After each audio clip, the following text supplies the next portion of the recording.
प्रणाम मित्रों। तो चलिए हम लोग निर्मला उपन्यास के अंक 16 को पढ़ते हैं। खाना भी जीवन का काम है, इसकी किसी को सुध ही न थी। मुंशी जी बाहर बेजान से पड़े थे और निर्मला भीतर।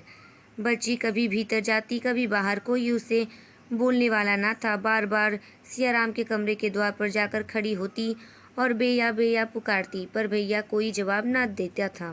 निर्मला सारी रात रोती रही। इतना कलंक!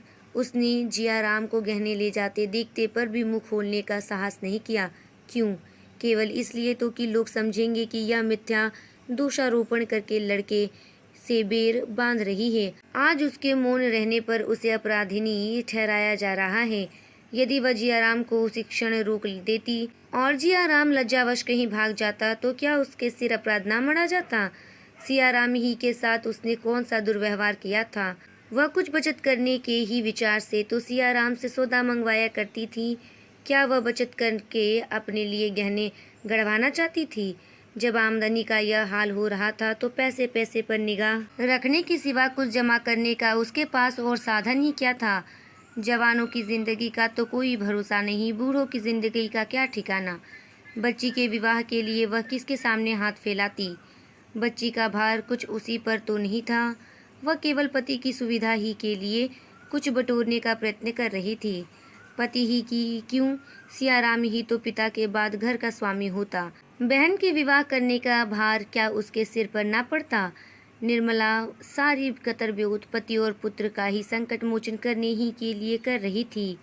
बच्ची का विवाह इस परिस्थिति में संकट के सिवा और क्या था? पर इसके लिए भी उसे भाग्य में अपयश ही बंधा था। दोपहर हो गई पर आज भी चूल्हा नहीं जला। खाना भी जीवन का काम है, इसकी किसी को सुध ही न थी। मुंशी जी बाहर बेजान से पड़े थे और निर्मला भीतर। बच्ची कभी भीतर जाती कभी बाहर, कोई उससे बोलने वाला न था। बार बार सियाराम के कमरे के द्वार पर जाकर खड़ी होती और भैया भैया पुकारती, पर भैया कोई जवाब न देता था। संध्या समय मुंशी जी आकर निर्मला से बोले, तुम्हारे पास कुछ रुपए हैं? निर्मला ने चौंक कर पूछा, क्या कीजिएगा? मुंशी जी ने कहा, मैं जो पूछता हूँ उसका जवाब दो। निर्मला ने उत्तर दिया, क्या आपको नहीं मालूम है? देने वाले तो आप ही हैं। मुंशी जी ने कहा, तुम्हारे पास कुछ रुपए हैं या नहीं? अगर हो तो मुझे दे दो, ना हो तो साफ जवाब दो।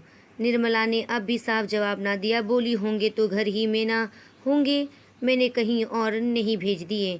मुंशी जी बाहर चले गए। वह जानते थे कि निर्मला के पास रुपए हैं, वास्तव में थे भी। निर्मला ने यह भी नहीं कहा कि नहीं है या मैं ना दूंगी, पर उसकी बातों से प्रकट हो गया था कि वह देना नहीं चाहती। 9 बजे रात को मुंशी जी ने आकर रुक्मणी से कहा, बहन मैं ज़रा बाहर जा रहा हूँ, मेरा बिस्तर भूंगी से बंधवा देना और ट्रंक में कुछ कपड़े रख कर बंद कर देना।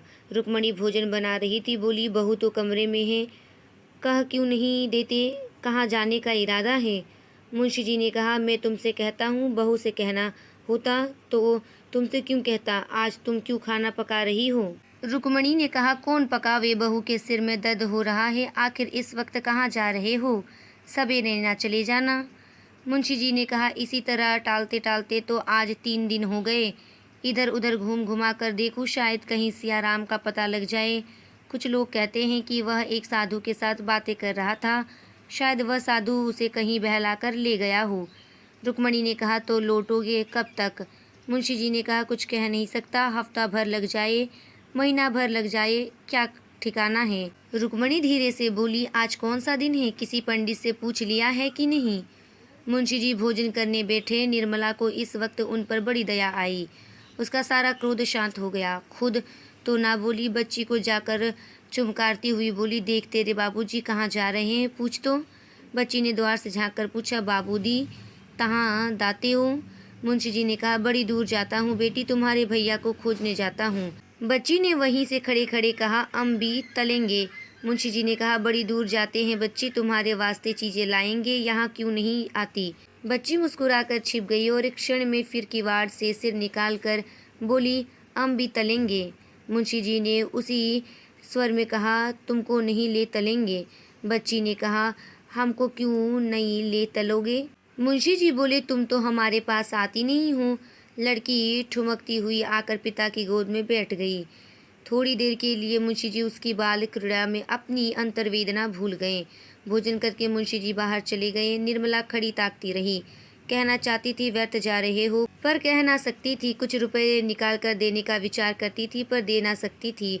अंत को ना रहा गया तो रुक्मणी से बोली, दीदी जी ज़रा समझा दीजिए, कहाँ जा रहे हैं? मेरी ज़बान पकड़ी जाएगी, पर बिना बोले रहा नहीं जाता। बिना ठिकाने कहाँ खोजेंगे, व्यर्थ ही हैरानी होगी। रुक्मणी ने करुणा सूचक नेत्रों से देखा और अपने कमरे में चली गई। निर्मला बच्ची को गोद में लिए सोच रही थी कि शायद जाने से पहले बच्ची को देखने या मुझसे मिलने के लिए आवे, पर उसकी आशा विफल हो गई। मुंशी जी ने बिस्तर उठाया और तांगे पर जा बैठे। उसी वक्त निर्मला का कलेजा महसूसने लगा। उसे ऐसा जान पड़ा कि अब इनसे भेंट ना होगी। वह अधीर होकर द्वार पर आई कि मुंशी जी को रोक ले, पर तांगा चल चुका था। यहीं पर निर्मला उपन्यास का अंक 16 समाप्त होता है। इसके आगे के उपन्यास को हम अगले वीडियो में पढ़ेंगे। तब तक के लिए धन्यवाद।